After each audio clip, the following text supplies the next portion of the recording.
If you could, let's start with sort of being at the 30,000 foot level. If you could give our viewers an overall understanding of what's happened here in the past several days.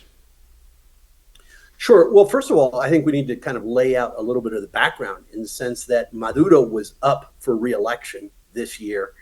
And so he had to do something, either call off the election, hold an election, arrest his opponents. They opted to go with an election. They spent a lot of money. They control the media.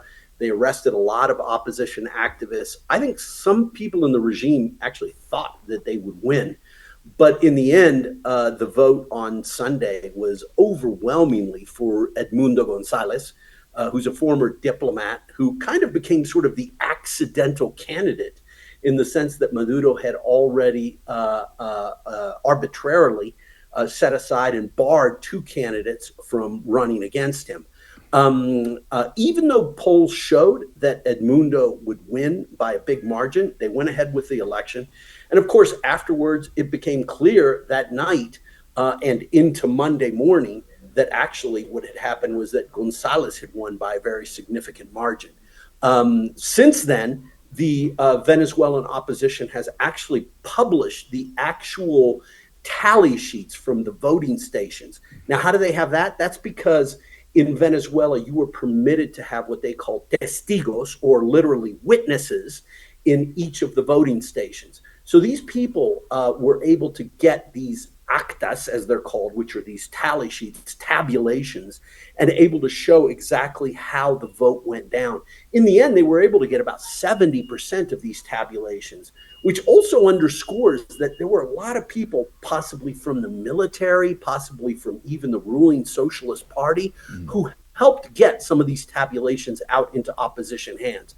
This data went into a database. Anybody can go in there with their Venezuelan ID and see how they voted, see how it turned out on the actas, or the tally sheets. Anyway, it's an overwhelming victory. Maduro was not pleased that this was all made public, although by law, it should be made public. I mean, Venezuelan law permits this. And so there has been a hard line crackdown in the last 5 days. And I mean, this is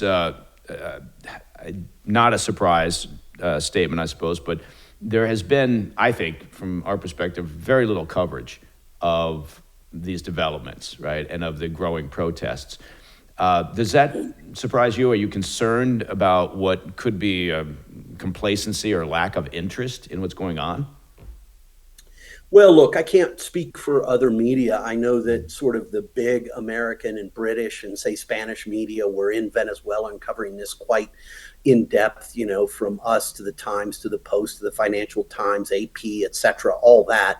There isn't much in the way of television coverage outside of CNN. And now what I do fear, though, is that there will be far, far less, because right now the regime is basically closing the door on journalists. You know, journalists who went into Venezuela only had a few days to be there. They were supposed to be out, I think, a couple of days ago in terms of like their visas and so forth. So reporters are leaving the country. Their flights have been canceled. Flights in and out have been canceled, etc. And I think with Maduro in crisis mode right now, basically focused on arresting people inside of Venezuela, we're going to see really a situation where the place is going to be sort of airtight. You know, it's going to be hard to get in. It's going to be hard to get information from there. Having said that, Venezuelans are very democratic. I mean, they knew that this was likely going to happen, and they voted in huge numbers. People flew to Venezuela to cast their ballots, you know, because there's 8 million Venezuelans outside of the country. So there is this sense that we need to participate in democracy. We need to do our part.